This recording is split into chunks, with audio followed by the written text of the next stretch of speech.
Sir, కూటమి ప్రభుత్వంలో ఉన్నటువంటి రాష్ట్ర ముఖ్యమంత్రి నారా చంద్రబాబు నాయుడు గారు సుదీర్ఘమైనటువంటి అనుభవం ఉన్నటువంటి పరిపాలన చేస్తున్నటువంటి నారా చంద్రబాబు నాయుడు గారికి మా యొక్క ఆప్కోస్ మెడికల్ ఎంప్లాయీస్ నమస్కారాలు తెలియజేసుకున్నాం సార్.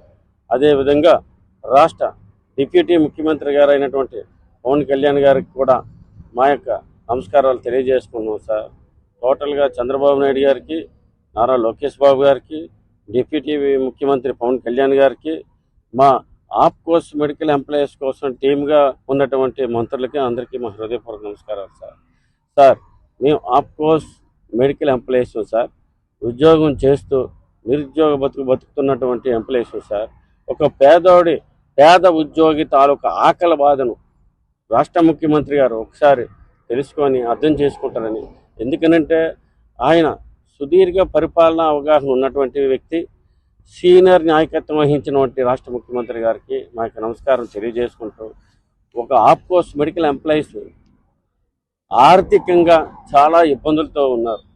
అయ్యా, మేము మా కుటుంబ సభ్యులు అందరం కూడా కూటమి ప్రభుత్వానికి, రాష్ట్ర ముఖ్యమంత్రి చంద్రబాబు నాయుడు గారికి, రాష్ట్ర డిప్యూటీ ముఖ్యమంత్రి గారు పవన్ కళ్యాణ్ గారికి నమస్కారం పెట్టి అడుక్కుంటున్నాం సార్.